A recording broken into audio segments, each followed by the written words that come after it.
Welcome to English Central's second EduGeek webinar, the Minimax Teacher. Okay, all right, so welcome everybody. Good evening. Sorry for the delay, but technical hitches. So as advertised, this session is called the Minimax Teacher, and it will be based around a teacher resource of the same name. We're going to be reviewing how we can fall all too easily victim to overloading ourselves during lesson preparation time, and then underloading our students during class time. Now, in a nutshell, through some of the activities and the principles. Oh, thank you. I got a cool picture. It's a really cool picture. I agree, and it kind of, I think it really, identifies the need for people to want to plug themselves in.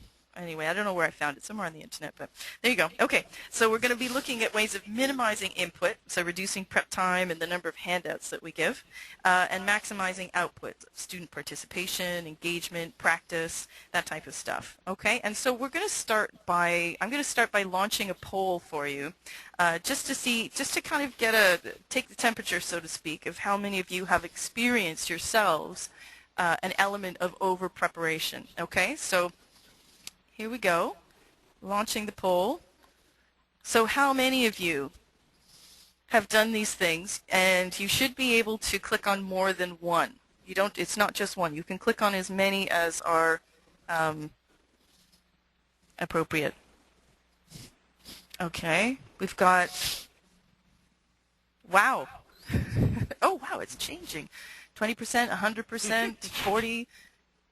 Okay, there's just a couple people haven't voted. I think there's maybe 2 more people now. Okay, I'm going to close the poll. All right, and share the results. Here you go. Not familiar. Everyone. Yeah, exactly. It's pretty amazing, isn't it? I think it's pretty interesting that we all fall into that category of teacher who maybe cares a little too much for our own good sometimes, spends a little too much time preparing, or maybe at just some point you need to get more of a life. I don't know. Oh, come on. No, are you kidding? I could say true for all of these. I live for teaching. What are you talking about? I've gotten quite a few kicks out of making crosswords, I must say. But were you able to give them to your students later, Nicole? Oh, it's all about me. Okay, all right. So I'm going to hide the results for a minute because I want to click on to the next slide.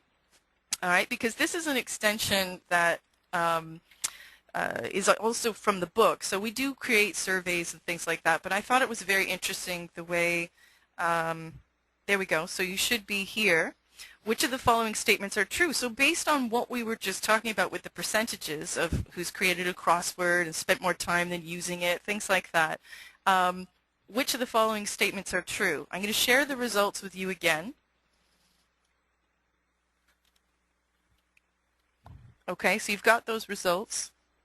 You might want to jot a couple things down. All right, so you're back on those. So based on those results, which of these are true? Type in the question box. Tyson, you need to see the results again? Maybe. Yep, okay. Okay.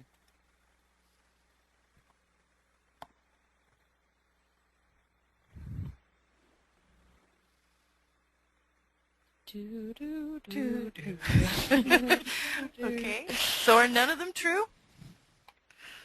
Is that what we've ended up with? None of them are true? All right, we've got some number 3s. Some people think number 3 is true. Nick, Tyson? I think there was like 41% of that, wasn't it? Yeah. I don't know if that qualifies as most.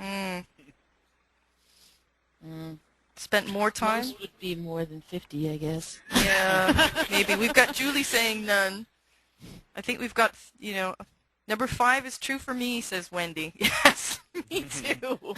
Yeah, me too. Me too. I love it when they blow around like confetti. Yeah. Papers flying everywhere as you scurry down the hall. Well, I know from experience, certain people put them in nice little paper-clipped piles and in baggies. Does that sound familiar, anyone? Okay, we've got Ludmilla saying 1's false, 2's false, 3's false, 4 is false, and 5 is true. I think that's true. I would agree with that as well, based on Yeah. these results. Okay, so I thought it was very nice, just a little extension thing, and just to show us how we all actually tend to spend an awful lot of time preparing. So let's look at how we can avoid that. Okay, let me move on to the next slide again. Okay, so how do we do that? As opposed to over-prepping and under-challenging. All right, so first of all, personalization. Okay, we do need to focus on the personalization, and that's another good thing about this book. It's highly personalized. In addition to a really good introduction that outlines what are called the Minimax principles, there's chapters on practical ways and activity ideas to maximize student output. All right, more student-generated activities. Embracing the diversity in our learners. Now, just to clarify, diversity in this case doesn't really mean cultural diversity. It means, if you can look at the little image just over to the right, you know, what kind of a learner. So we've got these social learners, conceptual learners, but also there's the NLP type of stuff. Are you visual, auditory? So looking at all the different ways that people, their predispositions to teaching and learning. And then how we exploit the materials. Okay, now, basically, this is just to show the table of contents for the book that we're looking at, and looking at you can see that there's an awful lot of activities here. And we're going to go through a couple of them in just a few minutes. But I did want to draw your attention down to Chapter 5, Inspiring Writing. I thought was really interesting. That can be pretty dry sometimes, and there's some neat creative ways of personalizing the writing experience. And if we have time, we'll do one together there as well. But most of the book is activities and lots of ways of making it student-centered and personalized. Okay, so personalization. Yay! Rocks. You like the rocks? They're cute. I like the rocks. They make me think of Easter. They're very personalized. They are. Thank you. I was trying image of personalization. They've each got their own color. Yeah. Not made of chocolate, though. Okay, so personalization is a term that I think is a bit overused in our industry, so we're going to see what it means in a much more practical way. Okay? Nicole. Oh, yes. A great thinker once said that personalization is actively seeking and utilizing your students' knowledge, experiences, and feelings. Thank you, Nicole. That was very well done. Again, a brilliant mind came up with that one. Yes. I wonder who that brilliant mind could be.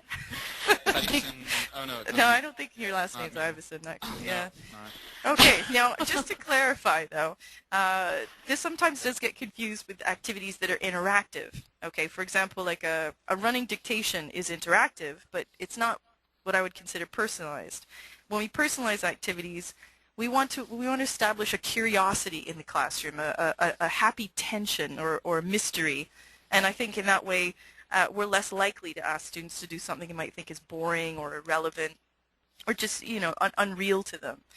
It's more than an information exchange. It's students interacting with the materials and each other in a much more meaningful and personally relevant way. So let's just do a very brief example. So, the typical activity of students practicing verbs of liking and disliking.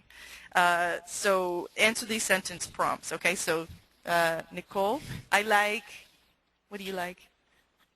I like croissants. Tyson, what do you enjoy? I enjoy listening to music. Okay. All right. So very typical. People write their stuff and they share their answers with a partner. A little bit personalized, but it's not really that interesting in my opinion. I mean, no, especially with Hazen said. It's like a cookie cutter student answer, so I'm giving you practical, realistic stuff. Yeah. answers. All right. Right. Okay. I like sleeping. Yeah.